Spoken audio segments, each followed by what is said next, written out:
Judd is a man with a secret.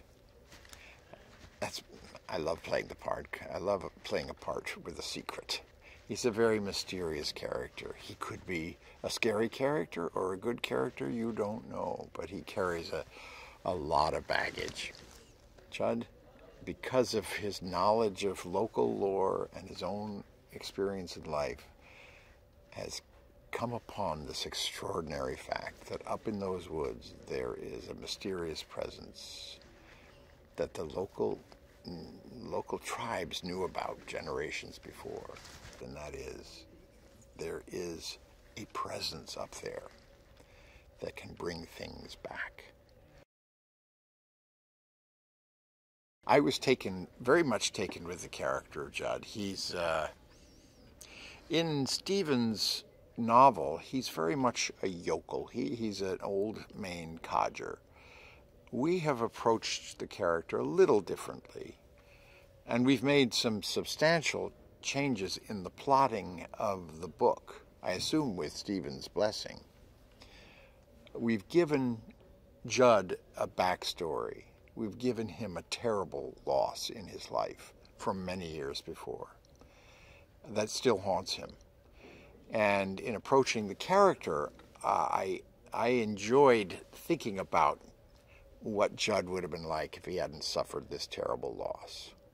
I think he wouldn't have been a hermit. I think he would have been a very social, very good-humored, very active and delightful man, and a smart man. He wishes things were better.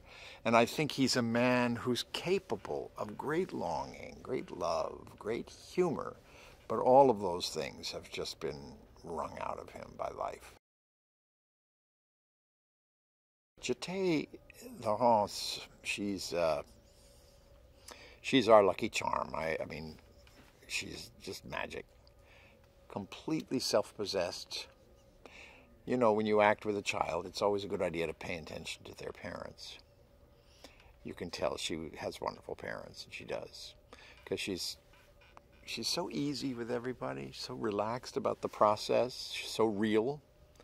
And I mean, the character travels an extraordinary journey. I won't begin to tell you what happens to this character of Ellie, but it's something that any grown-up actor would be intimidated by. She's not intimidated by anything.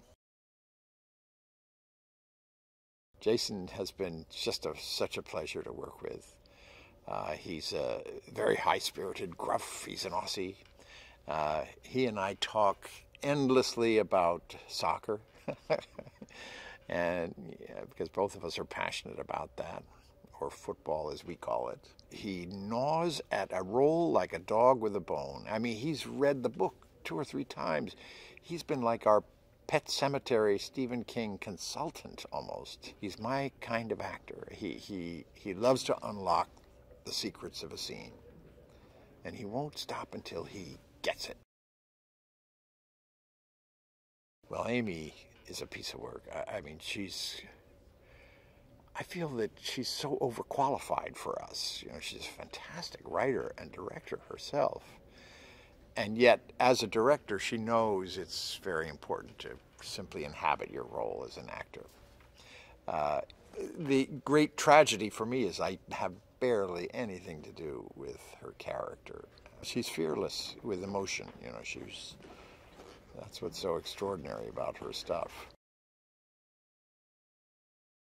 They are drunk on movies, these guys.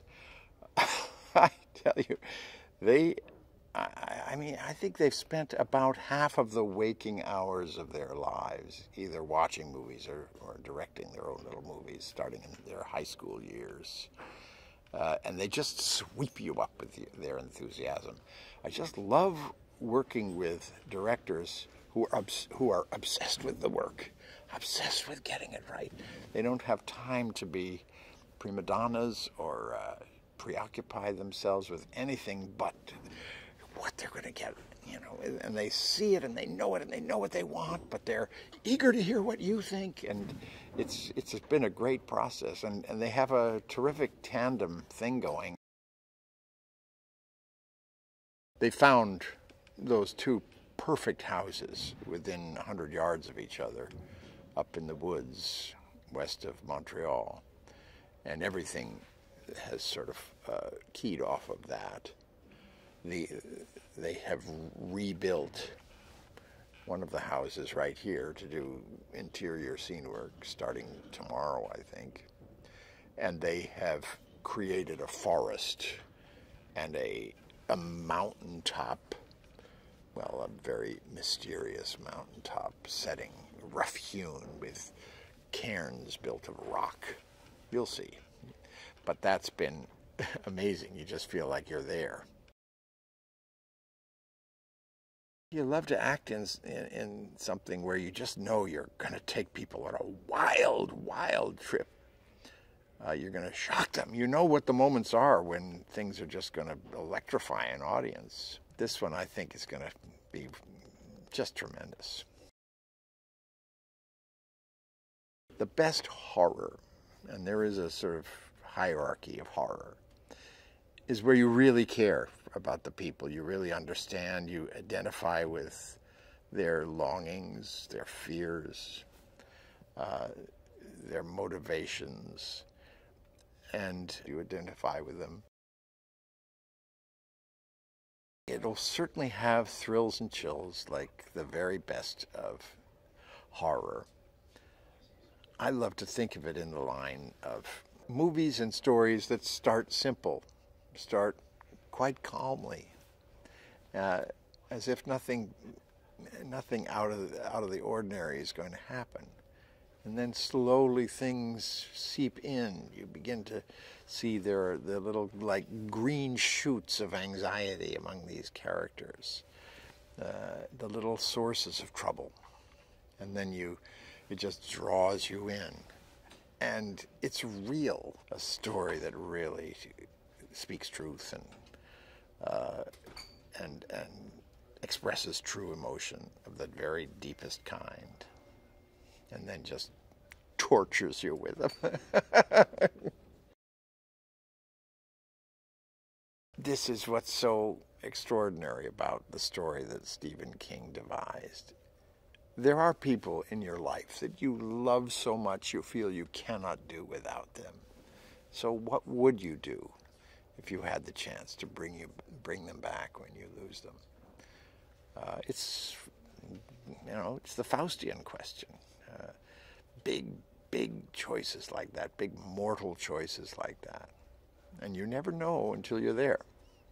Until you feel that grief, you never know how you're going to respond to it. That's this movie, this story gives you one version of what might happen.